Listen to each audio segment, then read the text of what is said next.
"But I keep telling you," said Duck, "there are no dukes. They were fine and stately, but they've all been scrapped." Peter Sam goggled in horror.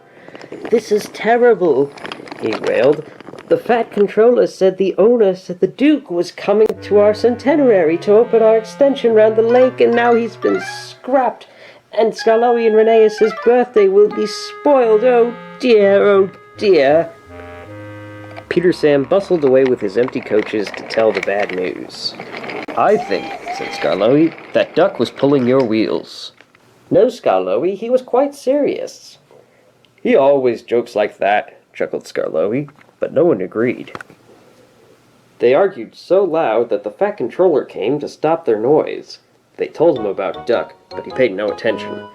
"I've no time for this nonsense now," he snapped. "There's a change in tomorrow's work. Skarloey, you will meet the Duck at 11 instead of 10:30, and he hurried away. "If there is a Duke," said Duncan, but they were all too tired to argue any more.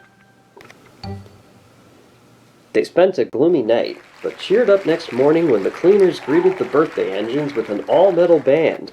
Driver and fireman joined in, and even the engines punctured the music with their whistles.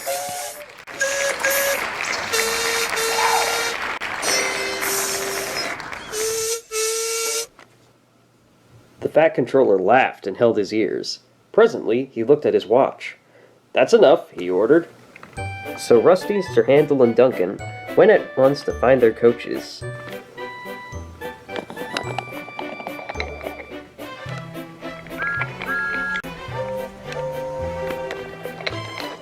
Visitors crowded the big station. They wanted to go places along the line to watch the celebrations. Peter, Sam, and Rheneas had carefully practiced their part.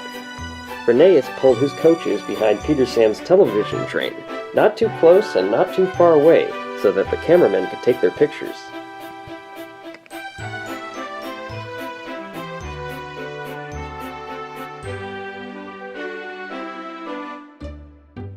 Visitors waved as they went by, and at last they reached the special sidings near the extension, where they settled down to wait.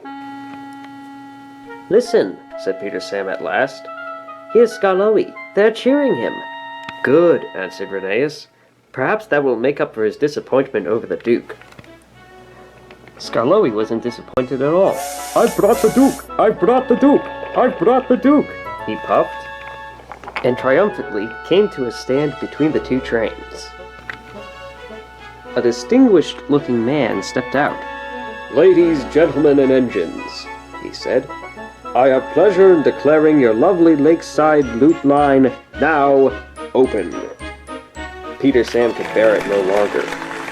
"Excuse me, sir," he burst out. "Are you real?"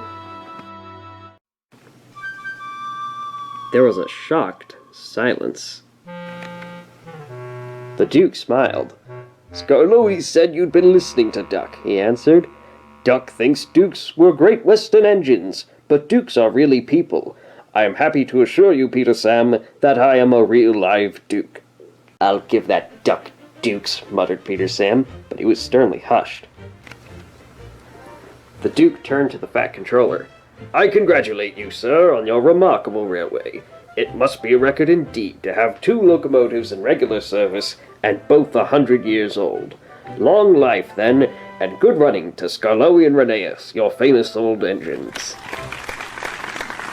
The cheering and clapping died away. "Speech!" shouted someone, and the cry was taken up.